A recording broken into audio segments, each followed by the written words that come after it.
Assalamualaikum warahmatullahi wabarakatuh. Pak Vicky selaku dosen pengampu dari mata kuliah metode penelitian dari kelas F. Pada kesempatan kali ini izinkan kelompok kami, kelompok 5 untuk mendiskusikan hasil diskusi kami dari sampling. Sebelumnya izinkan kelompok kami untuk perkenalkan. Ada Ilham Divala Putra dengan NPM 315, Rifki Noviansa NPM 312, dan Jikonia Nathanael NPM 284, dan Batara Evanberg 286. Baik, selanjutnya ada populasi, elemen, sampel, unit sampel, dan subjek. Yang pertama, elemen. Jadi sebuah elemen adalah anggota dari populasi. Misalnya jika ada 1000 pekerja kerah biru di suatu organisasi yang menjadi fokus penelitian, maka setiap pekerja adalah elemen dari sebuah populasi tersebut. Begitu pula juga jika terdapat 500 mesin yang harus disetujui oleh setelah pemeriksaan, maka ada 500 elemen dalam populasi mesin tersebut. Sensus sendiri adalah penghitungan seluruh elemen dalam populasi manusia. Yang berikutnya ada sampel. Sampel adalah bagian dari populasi yang terdiri dari beberapa elemen yang dipilih. Misalnya jika dari 1000 pekerja kerah biru diambil 200 orang untuk penelitian, maka 200 orang tersebut adalah sampel. Peneliti ini akan menggunakan data dari sampel untuk menarik kesimpulan tentang keseluruhan populasi. Demikian pula juga jika 40 dari 145 pasien rawat inap akan disurvei untuk menilai kepuasan terhadap pelayanan rumah sakit, 40 pasien tersebut adalah sampelnya. Dengan mempelajari sampel, peneliti akan dapat menarik kesimpulan yang berlaku untuk seluruh populasi. Lalu ada unit pengambilan sampel. Unit sampel adalah elemen atau kumpulan elemen yang tersedia untuk dipilih dalam beberapa tahap proses pengambilan sampel. Contoh unit sampel ini sendiri adalah blok rumah tangga dan individu dalam rumah tangga tersebut. Dan yang terakhir subjek. Subjek adalah satu anggota dari sampel, sebagaimana elemen adalah satu anggota dari populasi itu sendiri. Misalnya, jika 200 dari 1000 pekerja kerah biru dipilih untuk penelitian, setiap pekerja dalam sampel ini disebut subjek. Contoh lainnya, jika 50 dari 500 mesin diperiksa, maka setiap mesinnya dalam sampel tersebut adalah subjek, sama seperti setiap mesin dalam populasi adalah elemen. Yang selanjutnya, data sampel dan nilai populasi. Ketika kita mengambil sampel, unit pengambilan sampel seperti karyawan ataupun konsumen memberikan respons. Misalnya konsumen yang menjawab survei dengan respons 3, misalnya setuju. Data yang diperoleh ini dari seluruh sampel ini digunakan untuk menghitung statistik seperti mean, median, ataupun modus. Tujuan pengambilan sampel adalah untuk mempelajari karakteristik populasi. Apabila kita menganalisis seluruh populasi dan menghitung mean ataupun simpangan baku, itu disebut parameter dari populasinya, bukan statistik. Lalu parameter sini sendiri, karakteristik populasi seperti mean, simpangan baku, dan varians Y disebut dengan parameter. Sementara itu kecenderungan sentral, dispersi, dan statistik lainnya dari sampel digunakan sebagai perkiraan untuk parameter populasi tersebut. Yang artinya di mana kesimpulan dari sampel akan digeneralisasikan ke seluruh populasi. Dengan demikian, statistik sampel seperti mean, simpangan baku, dan varians akan digunakan untuk memperkirakan parameter populasi Y, dan Y2. Lalu keterwakilan sampel. Pemilihan sampel yang tepat sangat penting dalam penelitian. Sampel ini jarang menjadi representasi sempurna dari populasinya. Misalnya, rata-rata sampel X dan simpangan baku sampel S biasanya tidak persis sama dengan rata-rata Y dan simpangan baku populasi. Itu sama dengan metode ilmiah, kita bisa memastikan bahwa statistik sampel seperti X dan S cukup mendekati parameter populasi. Meskipun begitu, selalu ada kemungkinan bahwa nilai sampel tidak sepenuhnya mencerminkan parameter populasi. Dan yang terakhir, normalitas distribusi. Atribut populasi seperti tinggi dan berat umumnya terdistribusi normal, dengan sebagian besar individu berada di sekitar rata-rata dan hanya sedikit yang berada di ekstrim. Berdasarkan teorema batas pusat, rata-rata sampel dari hampir sama semua populasi akan mendekati distribusi normal seiring dengan bertambahnya ukuran sampel N. Jika sampel mencerminkan distribusi populasi secara akurat, maka akan disebut representatif. Namun apabila sampel terdiri dari elemen-elemen ekstrim, rata-rata sampel X bisa jauh berbeda dari rata-rata populasi Y dengan desain dan ukuran sampel yang tepat. Dan akan ada rata-rata sampel mendekati rata-rata populasi juga, sehingga hasil penelitian dapat digeneralisasikan dengan lebih baik. Proses pengambilan sampel.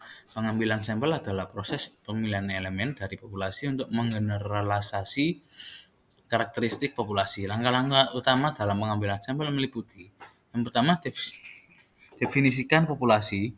Tentukan populasi sasaran secara jelas, termasuk elemen, batas geografis, dan jangka waktu. Misalnya, populasi pekerja kera biru di industri pertambangan AS atau warga Jerman berusia di atas 50 tahun. Yang kedua, tentukan kerangka sampelnya. Kerangka sampel adalah representasi dari semua elemen dalam populasi, contohnya daftar gaji organisasi. Namun kerangka sampel mungkin tidak selalu akurat atau terkini, sehingga peneliti perlu mengatasi kesalahan cakupan jika ada perbedaan signifikan antara populasi target dan kerangka. Yang ketiga, tentukan desain pengambilan sampel.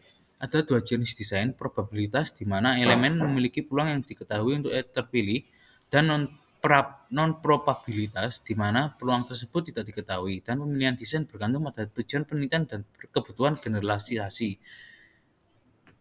Dan tentukan ukuran sampel yang tepat. Ukuran sampel harus mempertimbangkan tujuan penelitian, tingkat presisi yang diinginkan, variabilitas dalam populasi, serta keterbatasan biaya dan waktu.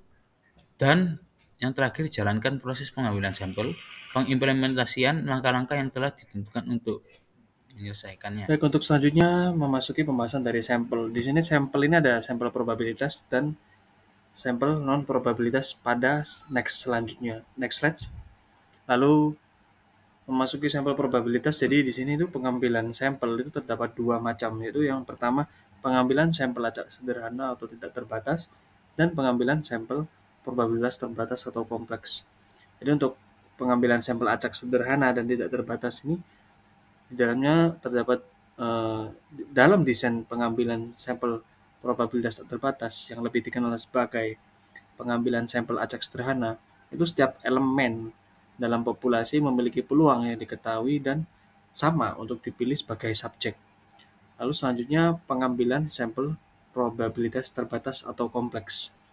Ini sebagai alternatif untuk desain pengambilan sampel acak sederhana. Beberapa desain pengambilan sampel probabilitas kompleks, probabilitas terbatas dapat digunakan. Jadi untuk prosedur pengambilan sampel probabilitas ini tuh menawarkan alternatif yang layak dan terkadang lebih efisien untuk desain tanpa batasan.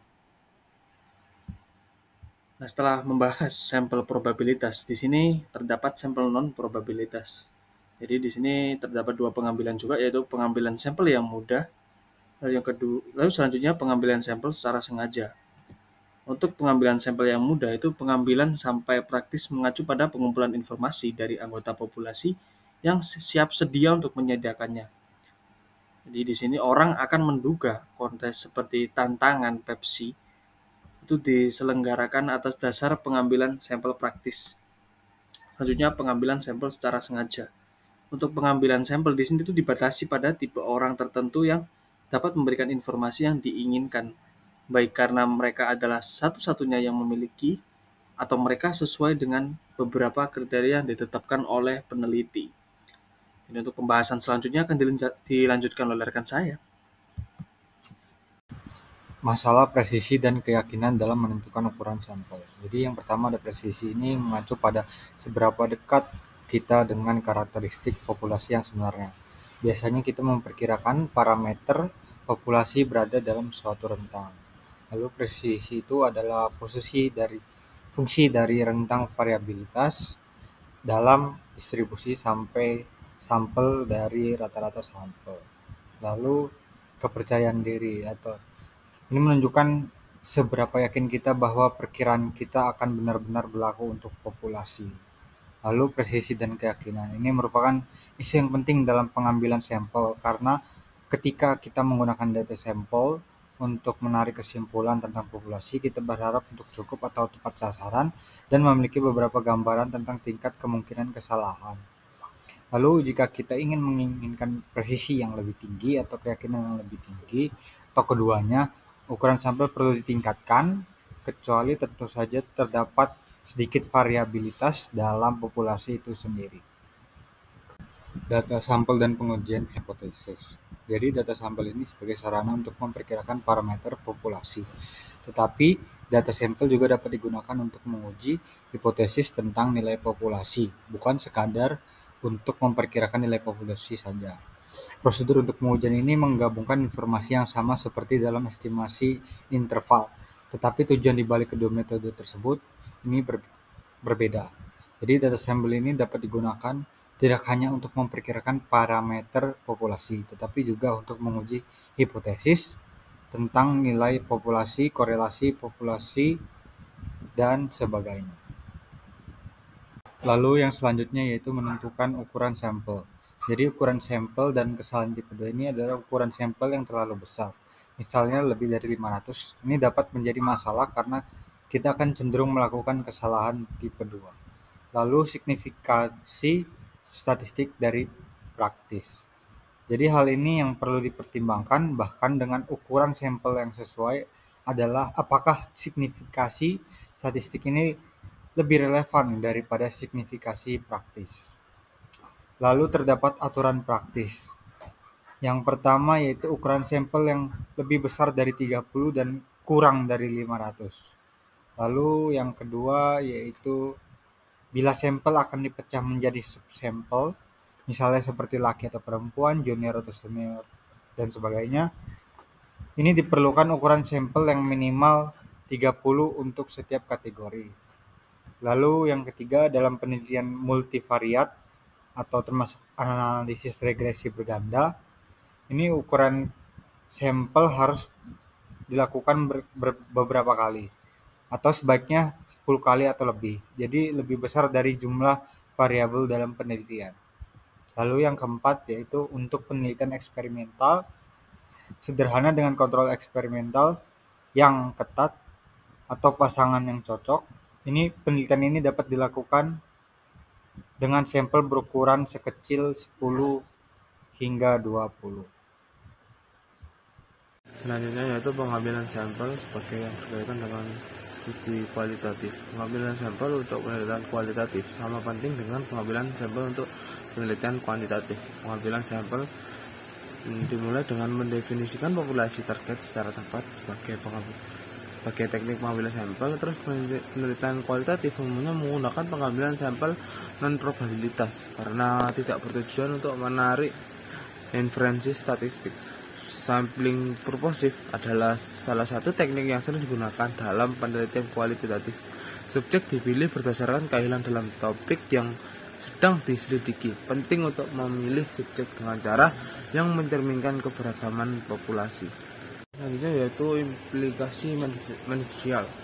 Dengan kesadaran akan desain pengambilan sampel dan ukuran sampel membantu manajer untuk memahami mengapa metode pengambilan sampel tertentu digunakan oleh para peneliti. Ini juga desain serta pertukaran antara posisi dan kepercayaan terkait dengan biaya. Ini memungkinkan manajer untuk memahami risiko yang mereka ambil dalam menerapkan perubahan berdasarkan hasil studi penelitian. Sekian presentasi dari kelompok kami. Bila ada salah kata mohon dimaafkan. Wassalamualaikum warahmatullahi wabarakatuh.